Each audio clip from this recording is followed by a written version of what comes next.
कभी सोचा है, जो शराब हम पीते हैं वो केवल शरीर को नहीं, आत्मा को भी पीती है। अल्कोहल एक अरबी शब्द है जिसका अर्थ है आत्मा को ढक देने वाला।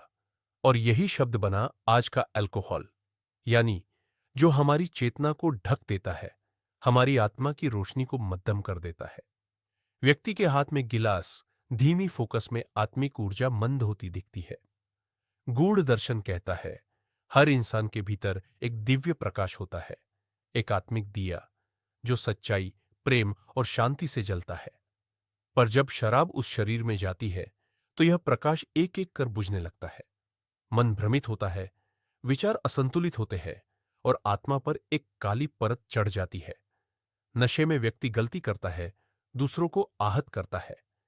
नशे में इंसान सोचता है कि वह मुक्त है, पर सच्चाई यह है कि वह अपने ही कर्मों की बेड़ियों में जकड़ जाता है।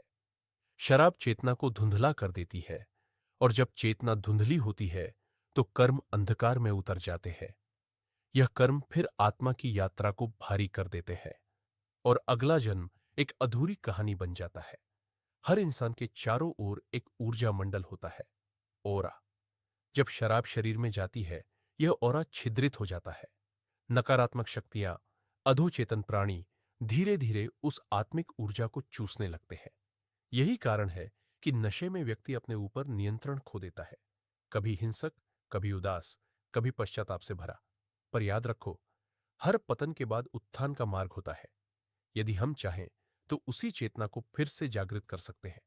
साधना, ध्यान और संयम से आत्मा का प्रकाश फिर जगमगा सकता है। शराब क्षणिक सुख देती है, पर आत्मा को स्थायी अंधकार में डाल देती है। सच्चा सुख नशे में नहीं, जागरण में है, ध्यान में है, प्रेम में है। जो व्यक्ति अपने भीतर की ज्योति को पहचान लेता है, उसे किसी बाहरी मदिरा की आवश्यकता नहीं होती।